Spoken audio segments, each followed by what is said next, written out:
Hello, hello, my green skin. So, we just finished Action Jackson, an interesting movie and thing, but now we're going to a movie that, has everyone's favorite ball muscles from Brussels, Bloodsport. One of my favorite movies of the time and one of the more fun movies of the time. And today, for my reviewers, we got, as always, Prince Dark Alibaba and Valkyris, I believe, who Belloc. is Valkyris. We're calling him Valkyrie from now on. Valkyris. Belloc Morgath. Okay. Your name is Bob. So You will so rue the we day you have insulted the Prince of Darkness. Bob. Okay, so we have two good reviewers, and we've watched a fun movie. Now, starting impressions, we'll start with Dark. What did you think of Bloodsport? Start just a small impression. I think it's please don't crucify me. I think it's a poor man's kickboxer. Okay, Val, what did you think of Bloodsport? I mean, I can clearly see it as the inspiration for. Kickboxer, pretty much. I was actually gonna say it's clearly the inspiration for Mortal Kombat.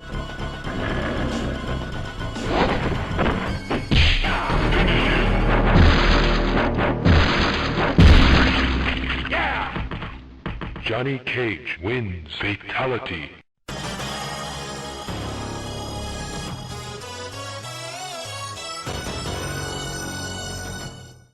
But yeah, it's not that good of a movie. It's not great. It's not bad, but it's not gonna win. I the don't know what Oscars. these motherfuckers are talking about. This movie's great. What? Okay, if I'm gonna be completely honest, the martial arts and choreography Okay, is where so I've got the problems. let's break her down into the story. So we'll start with the story. So this starts with our legendary, greatest man who fought 100 people in a death battle, who took on ninjas, who created one of the only ninja schools in America, apparently, according not, and has a better win loss ratio, an undefeated streak than fucking some of the greatest boxers, heavyweight boxers, martial artists, and fucking anybody out there. Frank Dukes, the real life events. Wink, wink, wink. So It's Need to basically a fictionalized version of his life. well, no, his life is a fictionalized version from what research I've done. Wow. Wow. This guy's a great big phony! So we won't go into that too much. We might talk about it a little later. Okay, so we start with the characters on the select screen. We get to see all these fighters preparing for their combat moments. We get to see the main big bad, who's actually that martial artist guy who's in all these movies, but no one fucking remembers his name.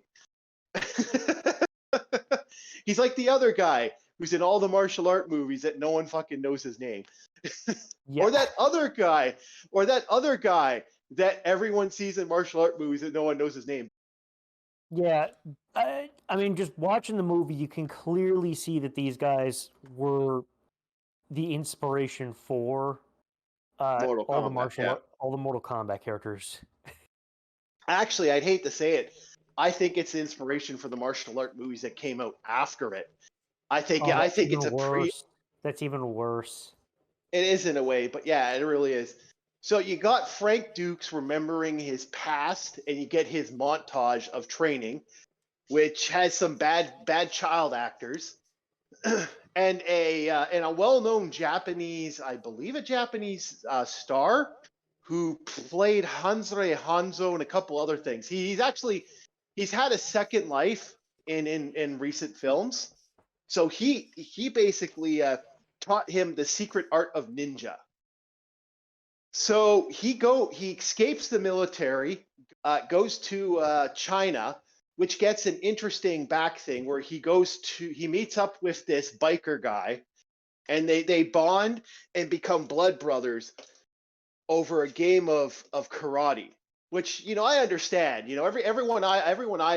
Anyone who's honored me with a match of karate An will be my arcade blood game. brother. Yeah, Karate Masters, I believe, was the name of the arcade game. I actually had a copy of it at one time. I don't know where it went. Yeah, Hmm. I have to mention this though. The game itself, I think I remember reading or watching a Karate review or something like Masters? that. Yeah. That the game didn't come out until like a few years after the movie was supposed to take place. Really? Oh, well, that's interesting. We had a debut of a martial art video game. That's fascinating. Okay, cool. Correction. The video game scene in the movie is actually Karate Champ, a completely different game from Karate Masters. And it was released 4 years before the movie. We are allowed to make mistakes because we're only human. But we corrected it during editing. If you still have a hair up your ass over this, then fuck you. So they become blood brothers. Then they meet up with their buddy, and they go into a place called Kulon Palace. Now, alone to watch this movie, we'll do a little spray up of Kulon Palace. This is one of the few movies that's ever been filmed in Kulon Palace, and it's a fascinating story. If you ever want to it's really fascinating. I do suggest if you ever get a chance, definitely look this up. It's an amazing story. It's a interesting story how there was a fucking illegal free country, a part of a country that was separated off from the rest of the world. That is a fascinating, and it's like its own little fiefdom. Remember they took that concept and put it in Street Fighter 2V, the anime, in the early episodes. Well, yeah, no, they actually used Kulon Palace, but they changed it up. They turned it into this giant fucking super center. It's fascinating how they did it, and I'm like totally in for that. Like just seeing that. Then we get to the part where we have ourselves Frank Dukes using his superpower to break a stone, and then we get to the tournament. The tournament here is actually fun to watch, and I think it's mainly because of one thing, which we'll definitely talk about a little later. And you get to see all these different martial artists doing UFC without the shenanigans of the Hoist brothers. Oh, I'm gonna get some drama. Rumor has it, but Yeah, allegedly they did some drama. So we get this nice fight sequences. We build up. We have a biker guy picking a fight with that Asian guy. No one remembers, but we all know his name, and he's been in everything. Oh my god, it's Jackie Chan! Oh my god, it's Jackie Chan! Oh my god, it's Jackie Chan! We get our big fight where we get to watch the big bad fight a guy and take him out, new record. And then Frank Dukes takes the guy out faster. Then it's face off between him and the evil monster Arab man. Of course. And then it goes back to just doing the fights. And then meanwhile, he's hooked up with the hot blonde. You have Cuba Gooding Jr. and some other guy chasing after Frank. It's basically him avoiding these guys while getting in fights until his buddy gets beat up. Then losing a competitor in Karate Masters is rather insulting to defeat your Karate Master champion. Your Karate Master brother. And so he goes into he gets into this training thing. He gets betrayed by the girlfriend, and he beats the bad guy in slow motion awesomeness. Cut to Frank Dukes' insane fucking record, and bam, movie over. So, what did you boys think of the story? We'll start with Dark, then we'll do Val. The story is paper thin, but it's not bad because it's a martial arts movie. It doesn't need to be complicated, but the components are there, but I think the execution was in typical canon fashion, very amateurish and sluggish. So Val, what did you think, good sir, on what of Bloodsport? extremely paper thin, kind of like what Dark said. There's not really much I can add to it other than the fact that there are historically accurate stories out there that are incredible to believe, and those ones that sound like a tall tale story that a drunk guy says at a bar that he heard from like 5 other different people down a telephone line sounds more credible than the movie that we just saw. Like, this is the real life of Frank Dukes. It's not. You know what? You know what's funny? If you took all that out, the whole real life thing, it does hang up the movie a little bit. It puts a little dark little blemish on a movie that doesn't need it. It kind of reminds me of that film Dragon, the Bruce Lee story, which I don't know if either of you have seen it, but it's the events are true, but obviously it hamps it up for entertainment purposes. God! It's like the Ip Man. It's like the Ip Man movies. The Ip Man movies are fucking. From what I've keep hearing that there's so much bullshit from the Ip Man movies. And although I do like my classic wrestlers like Batista and other stuff in these movies, like all these other wrestlers that are in the movies that are beating the crap out of small Asian men, it's kind of funny. I still think it's kind of and meh. So on that, now we get to talk about what did you boys think of the acting? Dark, go ahead. Very cheesy, but entertainingly cheesy. You expect nothing less because again, it's a canon movie. You don't expect the best of anything really. Jean-Claude Van Damme tries his best. He's not a bad actor really, but he's not a great actor either. He's Jean-Claude Van Damme. That is the funny thing about Jean-Claude. Yeah, I would actually like to say about that. He's kind of, the funny thing about it is, it's like, the best way I put it is it's like a parent watching a kid's fucking theater show. It's not that good, but by God, he's trying. That's kind of how I feel about it, and that actually rubs off on you. That level of him fucking trying. No, and I think this was but this is the weird part. I think he was trying better than everyone else around him. Yeah, no, there were other actors that were trying, like the actor who did. That is kind of plausible. I mean, every actor in this movie was trying, but I don't think they were sure what the heck the theme of the movie was supposed to be. Were they supposed to be serious? Was it supposed to be the biker guy? 80s comedy? Was it actually going to be a martial arts movie that was supposed to be groundbreaking? Yeah, the biker, for example, I thought he was a decent actor. I thought he did a good job being a biker. I think everybody else, they had no fucking lines. Then you get the female lead. She's not good at all. That's putting it mildly. Yeah, she spends most of the time kind of shouting at people. It's not fun to listen to her talk. She's either shouting or cowering or being scared at the fights, being a scaredy cat. Yeah, and the big badass is just to be a big badass. Well, guess what? That's his acting career.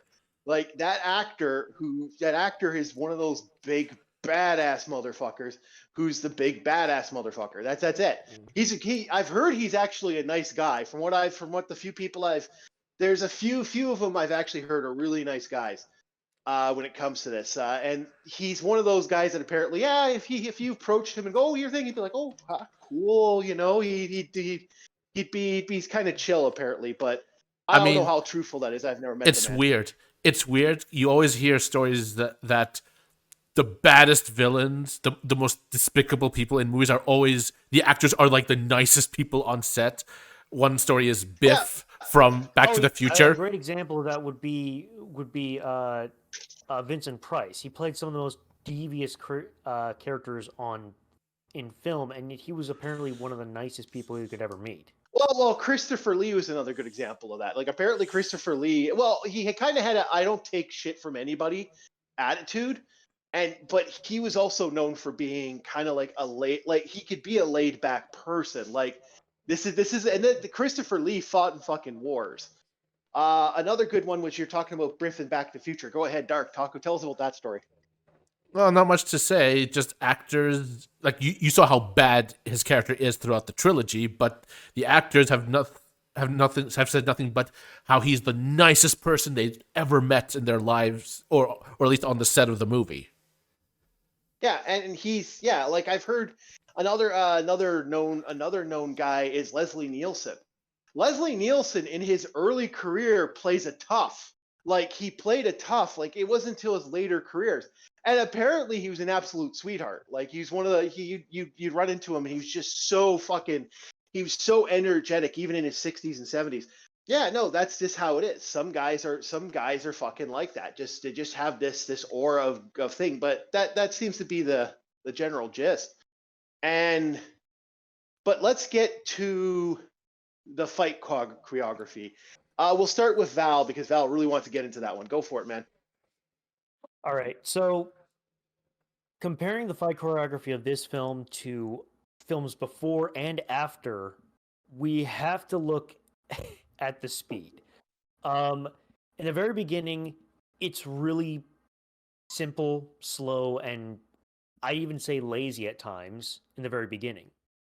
Now, Okay. when we're getting into some of like a few of the fight scenes, like when we're actually at the Kuomintang or the Kumite, Kumite. Kumite, sorry, not Kuomintang, Kumite. Sorry about that, folks. Go for it. The fighting actually looks pretty decent at times, like passable for like, okay, this could actually work. Then you have moments where you have Frank Dukes and or Jean-Claude Van Damme, and then this other guy just kicking each other in the side to see who falls down first. That's an actual thing. I know, but they're not even. No, not they even are trying to actually block or grapple. they're actually hitting each other. That's an actual kickboxing thing. That's an actual thing. I I don't know, think but the the thing is, execution was you'd it wasn't expect at least in a convincing. realistic in a bloodbath or a blood sport, you'd Bloodsport. want to block and then kick the ass of the other guy. No, when he tries to that was attack. a show of power. That was a show of power. That's what that was. Like you actually he used to do demonstrations where he actually had guys kicking him and then he'd kick back, kicking him and then he'd kick back. This wasn't uncommon. Dark, what did you think of the choreography and the action in general?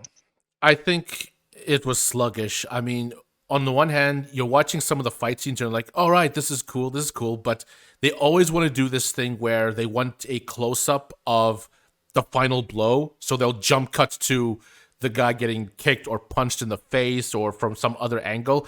And the impact never matches the flow of the sequence that came before.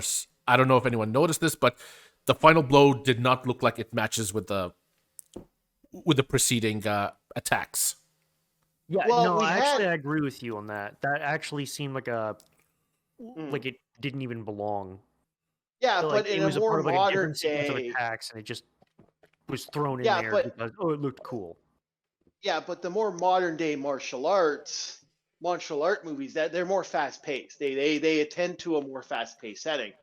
So like a good example of this is Raid Redemption. Another good example is Rumble in the Bronx. Those fight sequences are all fucking fast paced. The Umbach trilogy and the Protector trilogy, these were fast paced, fucking fights. And they did do that, but you can tell this is where those origins of those fast paced fight moments. The other reason I think there were a lot of cuts in this movie that kind of had that momentum was to speed up the runtime, because if we were trying to watch every fight, there was apparently 32 fighters.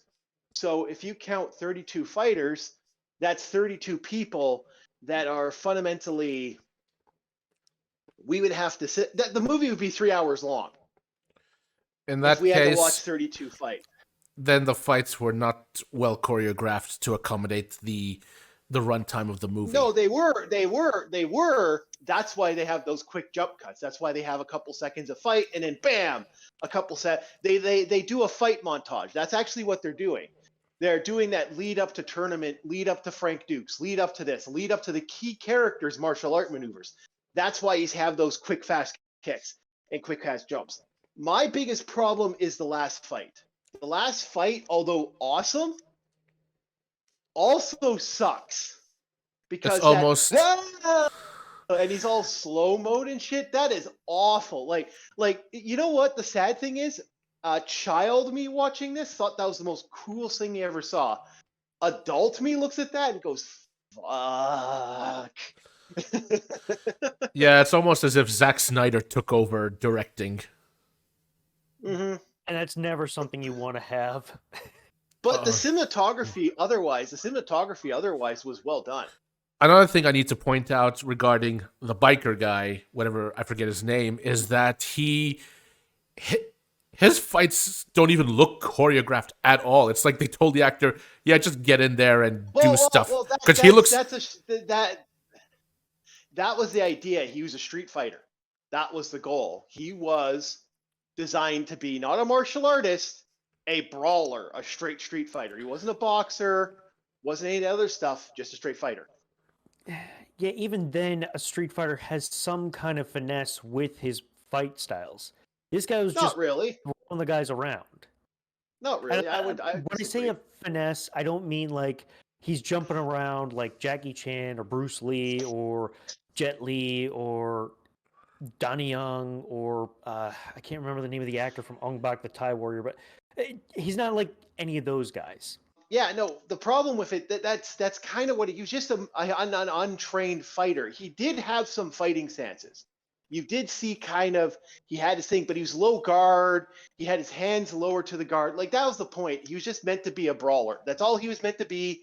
Was an uncouth fighter.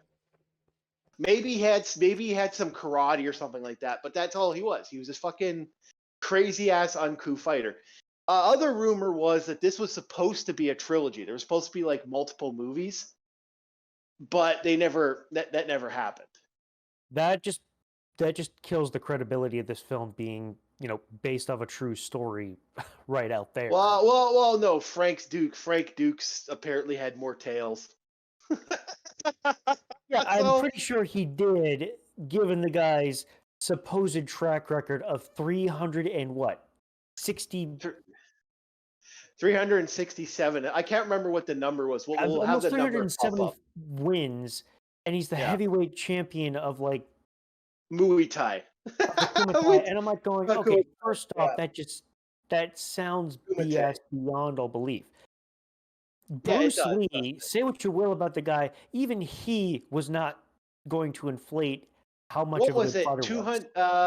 What was it? The longest winning streak was 200 and something. It was like close to around 200, and that was like out over a span of like 10 years. This guy did it. This guy pushed 305.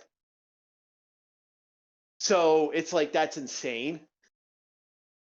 Like if I remember correctly, we have like we've seen old boxers that have these long fucking winning streaks, but I mean he pushes it by 100. I think I don't think there's anyone that's got a 300 and 0 winning streak.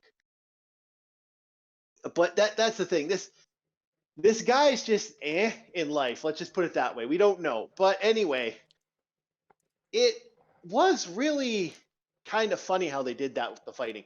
But that's why the fights were like that. Like if you're wondering why it was kind of these flash cuts, it was all meant to be montages. But you see the groundwork for, Chuck Norris movies, which are other canon movies, ninja movies and other movies that came out after that. And you can even see some of that framework even now to this day. The reason Jackie and it's the same thing with Jackie Chan. I would say this movie, Rumble in the Bronx, Enter the Dragon, and one other movie are like fucking the frameworks for any martial art archetype. I'd say Ong Bak the Thai Warrior or the Protector movies, but I don't think that they were as impactful. I disagree. I disagree because Jackie Chan kind of did the similar thing. Like his that's why I was saying I was a little hesitant to say though that because I think they came out in the 2000s, not Although I will admit, has one of the most amazing, like The Protector has one of the most amazing fight sequences ever. But Jackie Chan was the one that kind of originated that. But like I said, that's the wire work for martial arts. These movies were the wire work. Now let's break down the last bit, and then we'll get to our ratings, boys. What did you think of the movie? I'll start with, I'll start this time. The fucking movie? amazing. The music for the movie. You said the movie. Oh, the movie for the movie? Leave that in. Well, the movie for Leave the that in. movie seemed The very movie for the movie. Movie. Did I say you see very movie? All right, so we'll rewind. We'll do the rewind thing. Okay, so what did you guys think of the music for the movie? And I will start this one because I thought this was amazing. I think this music is phenomenal. And I love it. I love every bit of it. Like the only song I didn't like was the chase scene. Because the chase scene had this awesome music, but it was like shot for day when it should have been shot at night.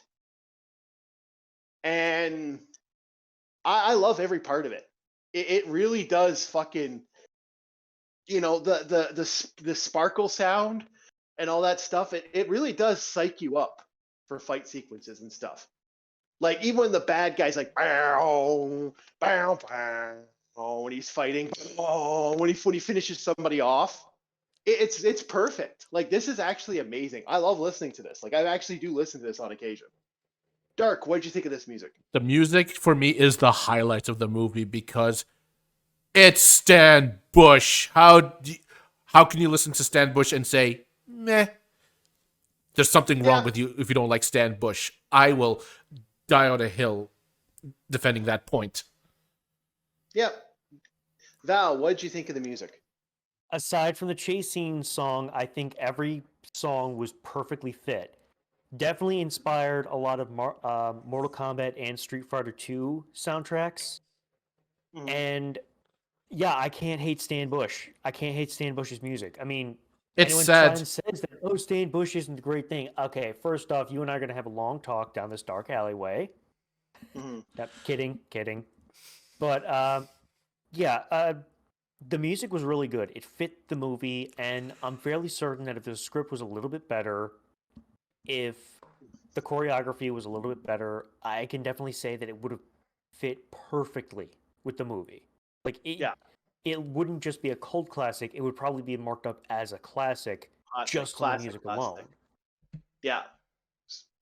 And that is the thing, eh? It's amazing. It's well done. And Yeah, it is to me- actually something. Go ahead, Dark. To me, Stan Bush is, on the one hand, he didn't go mainstream. He's kind of been trapped in this soundtrack, specifically Transformers scene. And in a way, it's a good thing and a bad thing, because if I don't know what would have happened if he went mainstream. Would his music have remained as good, or would he have appealed to a more general audience? But I think Stan Bush, as he is, he's one of the coolest rock stars ever in my book, and I love his music. I love everything he's done. I think he's definitely in my top 3 favorite artists of all time. Yeah, and he made this movie his best. I think this was one. He made this movie really good. I can't remember what else he's done. I know he did other canon movies, but I think this was one of his best. He also did Kickboxer. No Retreat, No Surrender, or was that somebody else? I think that was somebody else. That was someone else. Yeah, he did Kickboxer. Yeah, it was overall great movie. Like it's not the best, I guess, in a lot of levels, but not the worst. Okay, Dark. So, what do you want to give this? I'm gonna give this a 5, and that's only because most of the points go to Stan Bush. Okay, Val, what are you gonna give this? I'd give it a 4. Mainly because of my love of martial arts movies, my respect for Jean-Claude Van Damme, and the fact that despite it being a lackluster movie, this was an important part of his movie career at the time, and you can definitely see where he would improve upon much of the faults that was with this movie and improve his career as the time went on. So rating one being garbage, and 4 and 10 being awesome. You rated a 4. Okay, I am going to give it a 7. I think you're both nuts. I think you're both crazy. It's a decent movie. It's not the greatest, but it's not the worst. I would even go as far as saying 6.5 worst case scenario, but I'd say a 7. It's an okay. It's okay. I can sit down and watch this. That's how I look at it. I look at most movies. If you were to put this on commercials, would I stop watching it and go to something else or the commercials, or would I leave the commercials on and watch the movie? I would sit down and watch this, and that's a thing for me. If a movie gets me to sit down and watch it, even when commercials are running, then yeah, it's the same thing with Over the Top. Like I would say Over the Top's a mediocre movie too, but you know, it made me sit down and watch it. So yeah, that is our review of Bloodsport. I'd like to thank both Dark and Val of the our little fame here of the Horde. We should be doing some what ifs. Yeah, thank you everybody. Please like, subscribe, and leave those comments. Let's hear what you think about Bloodsport. We want to see what you guys want. We want activity, so YouTube stops blocking my fucking videos. All right. Thank you, everyone. Have yourselves a good one, and we'll see you on the next Orc War Chief Reviews.